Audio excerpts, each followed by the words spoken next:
Chicago.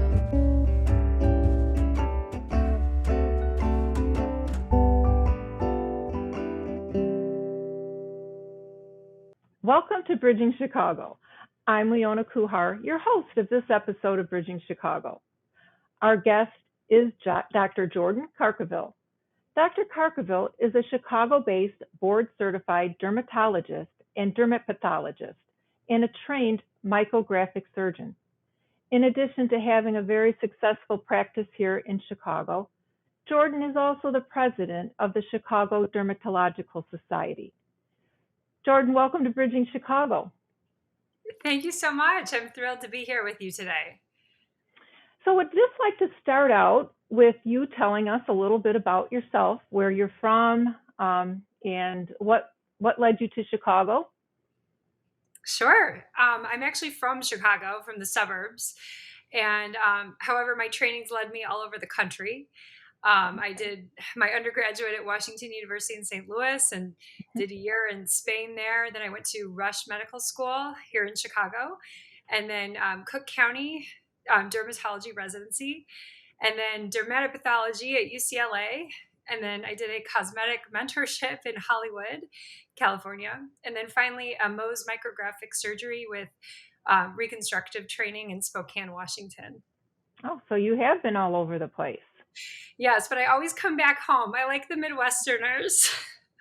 The Midwest draws you back. Yes, for sure. What led you to becoming a doctor? It's a good question. It's been definitely a path. In the beginning, when I was in first grade, my dad always said, "I just want you to do something that helps people."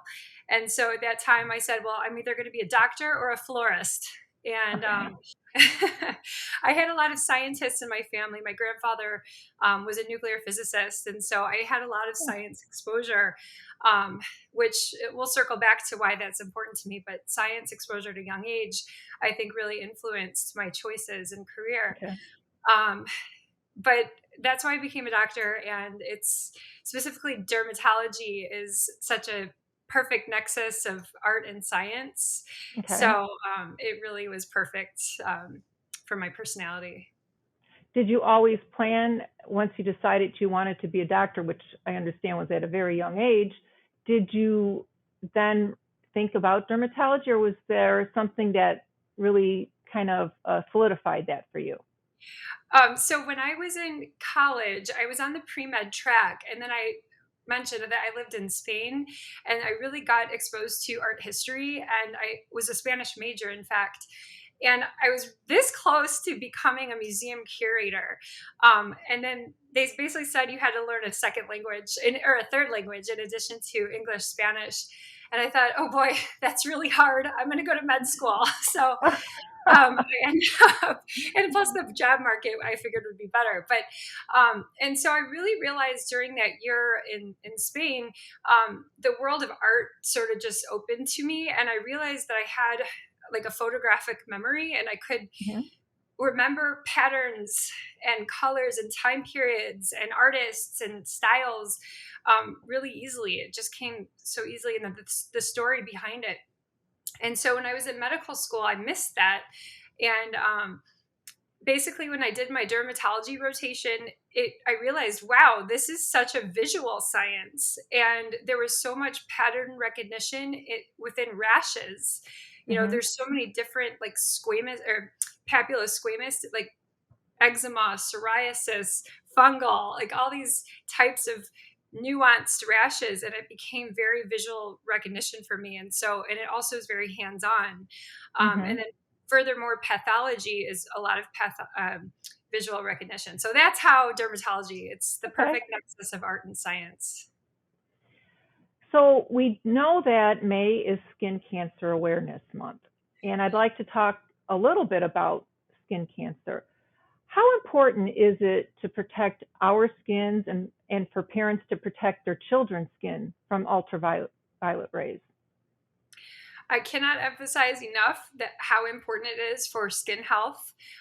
It's important to reduce sunburns and chronic UV exposure because those will prevent skin cancers. So sun exposure is one of the most prevent, preventable risk Yeah. factors for all skin cancers, including melanoma.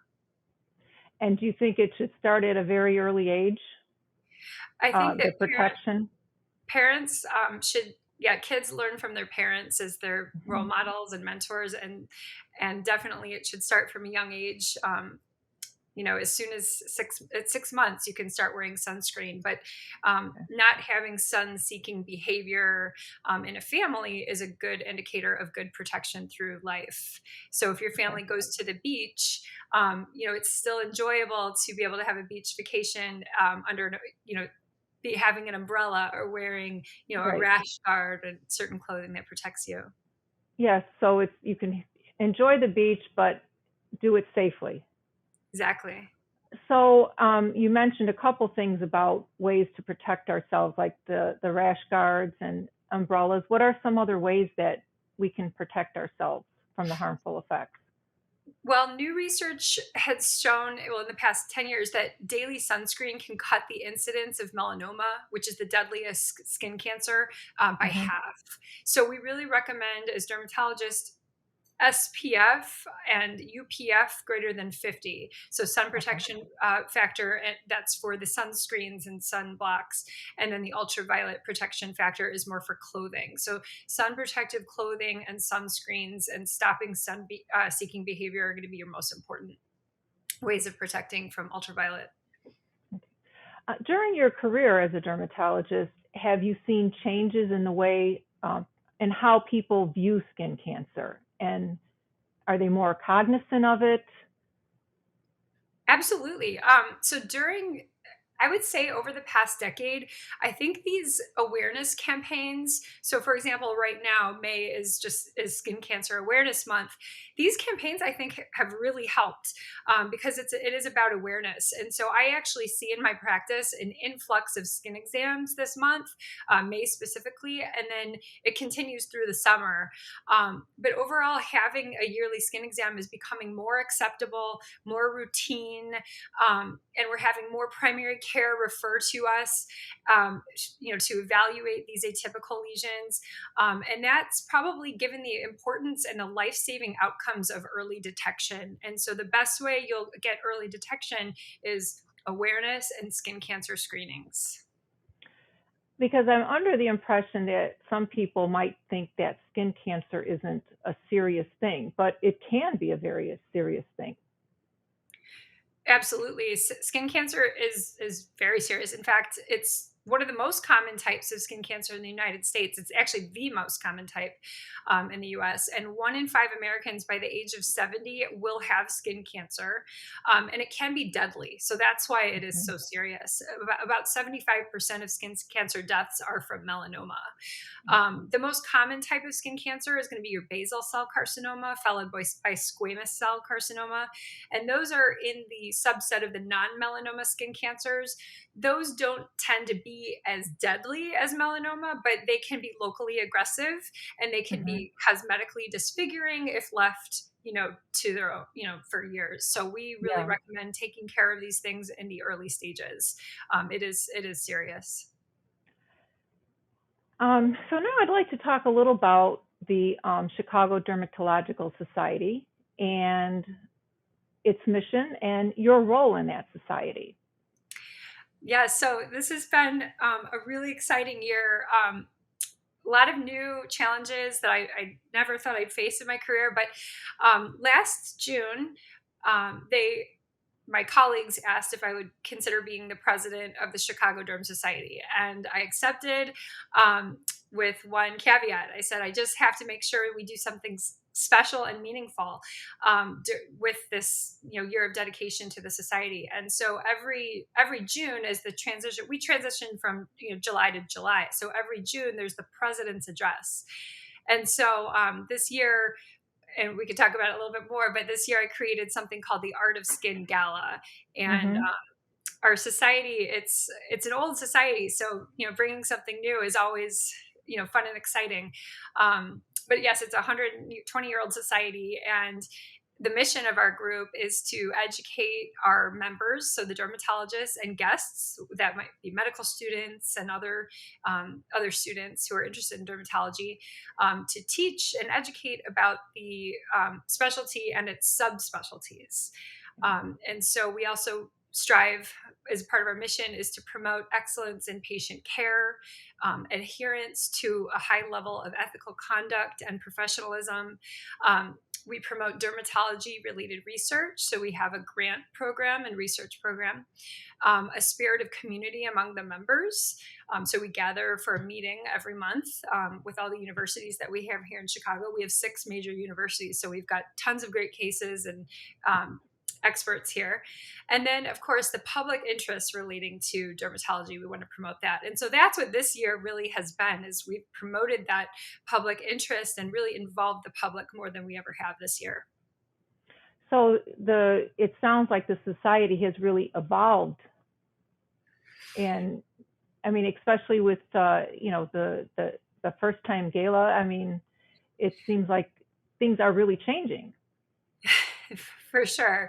So I've been a member for about 15 years, I think it is, because yeah, I think it's almost 15 years. So I have seen it. I've seen my mentors be the leaders and colleagues, and yes, it's changed a lot over the years, and particularly this year as well. Again, as I mentioned, we've really engaged with the public more than we ever have before, which is exciting because there's just been a lot going on as far as skin and diversity and inclusivity. So really, the Chicago Dermatological Society has taken a stance on inclusivity through our endeavors this year. And the event that we're hosting in 3 weeks, the main message is all skin is beautiful, inclusivity message.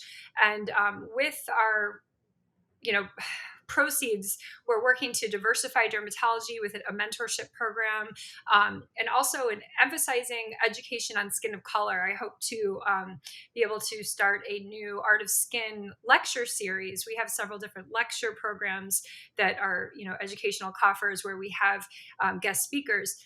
And I think that having trained at Cook County Hospital here in Chicago, we would see all types of people, just because with O'Hare Airport being a main airport, we would get, people who were in need of urgent care. The second week I was ever at Cook County, in my first year of residency, I had a patient with leprosy from Pakistan. Oh, wow. We have, we just would see, and then of course Chicago is a very diverse city. So I think have always taken for granted that education on skin of color, and so I realized that a lot of my colleagues may not have had that same exposure. So we're really looking to promote an educational lecture series about skin of color as well. Jordan, when we spoke earlier, you said something that really impacted me about, and I don't know if this is directly your quote, but it was, all skin is the same under a microscope. And that was very impactful, I think. It really made me think. That was my quote, because as I started today, my background is a lot in dermatopathology. And one thing I'll say is that when you're looking at moles and you're looking at skin, the color of the skin really is, it's all H&E, hematoxylin and eosin. So we see pink cells with blue staining, and we see various things that we're not really focusing on, is this African American skin? Is this Asian skin? Is Hispanic, white? All skin is so equal under the microscope that I thought it was just so important for dermatologists as a specialty to kind of take a stance there and just make that statement of inclusivity. All skin is beautiful. We are the skin experts who can really say that and promote that inclusivity. Yeah, and it just makes so much sense. It just, it's just common sense when you say it that way, about all skin being equal under the microscope. Totally. There are some nuances, the way that we get melanin. So really, it's just the amount of melanin that's in our keratinocyte that gives us our pigment. So it's just a simple science, and yeah, it's not. It looks very similar under the microscope. It's pretty cool. Tell us about the upcoming Art of Skin Gala and the beneficiaries of it. High jump and Horizons for Youth. And then I understand there's also mentorships and endowments that will benefit from this gala. Tell us about that. Sure. So so the president's address, again, it'll be June 10th. This is the Art of Skin Gala, and it's being hosted by the Chicago Dermatological Society on June 10th, 2022. So just in 3 weeks. It will be held at Revel Motor Row, and it's open to the public. So that's in Chicago. And it's a celebration of all skin is beautiful, touching on inclusivity and then supporting education of children in underserved communities. So the proceeds are going to be going towards our beneficiaries, which are two groups. It's High Jump and Horizons for Youth. So specifically, we want our proceeds to go towards STEM education, so science education for these kids. So bringing us full circle, I really valued the fact that I had the opportunity as a child to explore the sciences and have a family that fostered that interest. And so I just want to do what we can to foster other children, here in Chicago who are less fortunate to have exposure to sciences, because it's really not just an easy track to jump into, the marathon of medicine, I call it. I think that it really, you have to be trained from a young age to understand science, chemistry, biology, and be prepared for that competitive program. So those are our two beneficiaries. And then more proceeds, we are starting a new mentorship program. It's for underrepresented medical students. So this is going to help mentor. We have 4 awardees who have been selected, and 2 are from out of state, 2 are from in state. And so these students will rotate with dermatologists who are part of the Chicago Dermatological Society. And they will rotate with us, and we will help mentor them, help work on their CVs, maybe provide advice on research, and kind of expose some of these medical students to the field of dermatology and see how we can help. So yeah, we've got some great things ahead of us. And one other thing I was going to mention, we have really great sponsors. Janssen is our Janssen/Johnson & Johnson is our lead sponsor. AbbVie is our diversity, equity, and inclusion sponsor. And we have several other amazing sponsors. We even have BET, so Black Entertainment Television, sending reporters in. Better Magazine, which is a local Chicago magazine as well. There are also sponsors. So we just have a great lineup of people who are interested in supporting. It sounds wonderful. How did you facilitate all this? It's amazing what you could do when you put your mind to it. All year I've been working on this. I've had a great team. That's the other thing. It's really, I have an excellent team. We have a creative director who was actually her name's Cheryl Berman. She was the first chairwoman of Leo Burnett. So she is our creative director. Woman named Lisa Yukman, who I probably talk to every day this whole year. She actually is someone who invented what sponsorship is used as today. So she sold her company in 2006 to WPP, but her last client was the World Olympics. So she is an absolute master at sponsorship. So she helped me with proposals that she, wrote them, and we pitched them. And so we had meetings all year with our sponsors. And then Jean Caslin, she's a Stanford graduate who's worked in as executive director and in museums and in fundraising. And so she has really been a key role in our fundraising as well as the Derm mentorship program. So we just have had an extremely strong team of heavy hitters to make this happen. Yeah, it sounds like you have a strong and very knowledgeable team. Oh, yeah, I couldn't have done it without them. I mean, it's taken all year to accomplish an inaugural thing, and we've raised already, I think we're at $1 million, maybe 970,000. So for an inaugural gala, it's really, my goal was 250,000. So we have blown past that, and this is even without ticket sales and the auction. We'll have it. That's amazing. Yeah. I can imagine on June 9th, you're going to be pretty excited for the next day.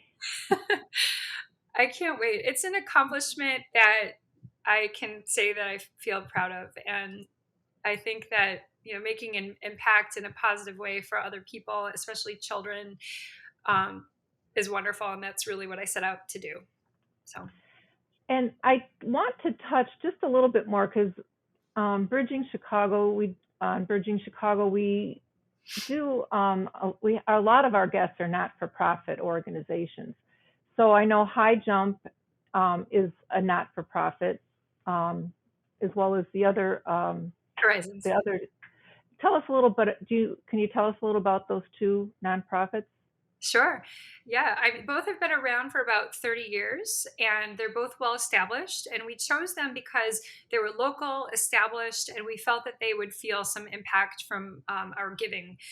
And Horizons follows students from kindergarten through high school. So I got to participate in an event with them last summer and got to know a lot of the kids. And so basically they start young and they have mentorship and kind of meetings and coaching all through their, educational years. And so when I went to their graduation lunch, I was just so, impressed to see there were kids going to, Cornell, there were kids going to just universities all over the country. And so they really were coming from difficult places and were supported by this group. Mm-hmm. And High Jump also has been around for a long time, and they focus on kids' education and a lot of those early years as well. So we really hope that our funds will go towards the STEM education of the sciences, because we want to, after the pandemic, it really showed a lot of what the healthcare disparities are with different populations not being represented. And so this would be a great solution, is just to help foster that education and sciences from a young age so that they can achieve the goals of becoming scientists, doctors, dentists, and professions within the sciences and healthcare, and reduce those disparities.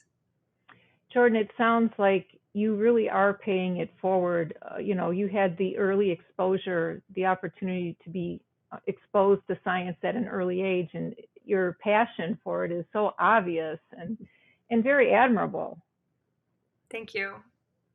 So if someone wants to purchase tickets for the Art of Skin Gala, how would they do that? So it's very easy. We have a beautiful website. It was actually donated by one of our committee members as well. And it's cdsevents.org. So cdsevents.org. And tickets are still available? They are. Yeah, we're almost sold out, but okay. We have a little. It can go up to a certain point, so I'm going to leave it open as long as I can. But we have a great turnout. So it's also got an indoor-outdoor space. So for anyone who's concerned about pandemic stuff, we thought about that a year ago. We have an amazing band, a Prince tribute band coming to play. So that reaches all kind of generations and age groups and cultures and all that. So it's super exciting and fun energy. We also have a group of 4 women who are opening the event during cocktail hour with violins. And one of them happens to be my patient. She said I could share that. And they met at the Chicago Civic Orchestra. And so they play anything from like electronic dance music to Billie Eilish to the Beatles. So also just like a wide variety of well-rounded, music. Yeah. So I think it's going to be a really cool event. It sounds like it definitely is. Well, Jordan, we wish you the best of luck with the gala and in your practice as well. And we thank you for joining us. And make sure you let us know how the event went. We're going to be very curious and excited to hear about it. Oh, thank you. It'll be great. We hope to have you guys come. Thank you. Well, you take care and have a great rest of your day, and good luck with everything. Thank you. Thank you very much.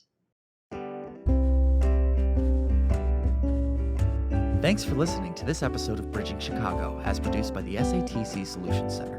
Nothing contained in this podcast shall constitute financial, investment, legal, and/or professional advice. No professional relationship of any kind is created between you and the podcast host or guest.